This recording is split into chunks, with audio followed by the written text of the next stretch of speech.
নমস্কার বন্ধুরা, স্বাগতম সবাইকে ডেলি ব্লগে। তো আজকে এত পৌষ সংক্রান্তি, আবার তার মধ্যে একাদশী পড়ছে, তো সারাদিন তো কাজে টাজে অনেক বিজি। আর নিরামিষ খাইতেছি সারাদিন। তো আমরা তো নিরামিষই খাইতেছি, কিন্তু ওই যে বাচ্চারা তো খাইতেছে না নিরামিষ, বাচ্চারা নিয়ে একটা যন্ত্রণা। তো আমার আমার বড় ছেলে আজকে সারাদিন গেছে, একবার হ্যাঁ কিছু খাইছে না। তো এখন কি করবো, বাধ্যতামূলক। তো এখন আইসাতে ফ্রিজে মাংস ছিল, তো মাংস রান্না করতেছি বাচ্চার জন্য। তো এই বাচ্চার মাংস রান্না করে দেবো। এই একটা যন্ত্রণা জানেন না, সারাদিন এত পরিশ্রম করে খাটাখাটি করে কাজটা অনেক কাজ। আর পৌষ সংক্রান্তি তো অনেক কাজ, আবার যে তার মধ্যে আবার একাদশী পড়ে গেছে, তো এই তো সমস্যা বেশি। এই কারণে সারাদিন আমি কাজে টাজে বিজি আছিলাম, তেমন ভিডিও করতে পারিনি। তো এখন একটু রান্না করতেছি, এই কারণে একটু অবসর পেলাম, আপনাদের সাথে একটু আলাপ করলাম, কথাবার্তা করলাম, ভালো লাগলো। তো কে কোন জায়গা থেকে দেখছেন বা আপনাদের কিরকম লাগলো, আমার ভিডিও কিরকম লাগে অবশ্যই কমেন্ট করবেন। আর সাথে কিন্তু আপনার দাদাও বসে রয়েছে।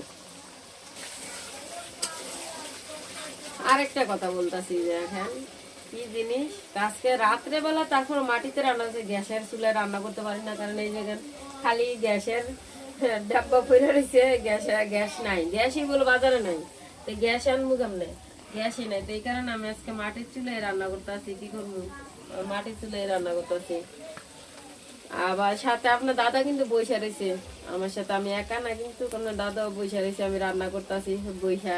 আমি তো একা একা, এই কারণে বইসা আমার সাথে কথাবার্তা বলতে আছে। আবার আমার একটু হেল্পও করতে আছে উনি সাথে বইসা। একা একা তার ভালো লাগে না, দুজনে আছি। যে আমি এদিকে পোলাও রান্না করলাম, এই যে দেখেন সাথে পোলাও রান্না করলাম। আর এদিক দিয়ে হলো মাংস রান্না করতে আসি আমি। মাংস ভালোভাবে কষা নিয়েছে। আর মাংসের মধ্যে আমাদের বড় ছেলে কিন্তু আলু পছন্দ করে, নতুন আলু তো, এই কারণে আমি কয়েকটা আলু কেটে নিলাম। আজকে আলু দিয়ে মাংস রান্না করবো। মাংস আলু দিয়ে দিলাম। তা আজকে কিন্তু আলু আমি ভাজিনি, নতুন আলু, এই কারণে এইভাবে মাংসের মধ্যে দিয়ে দিলাম। দেখেন আজকে মাংস রান্না করতেছি।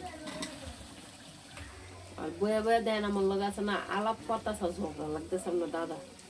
আর আমি এনতে পরিশ্রম করি, কষ্ট করি, আমি রান্না করতেছি সারাদিন, কাজ টাজ করি, খালি নিজে ঘুরা গাইরা ইয়ে করতে গিয়ে আইয়া আমার লগে কি অবস্থা দেখছেন।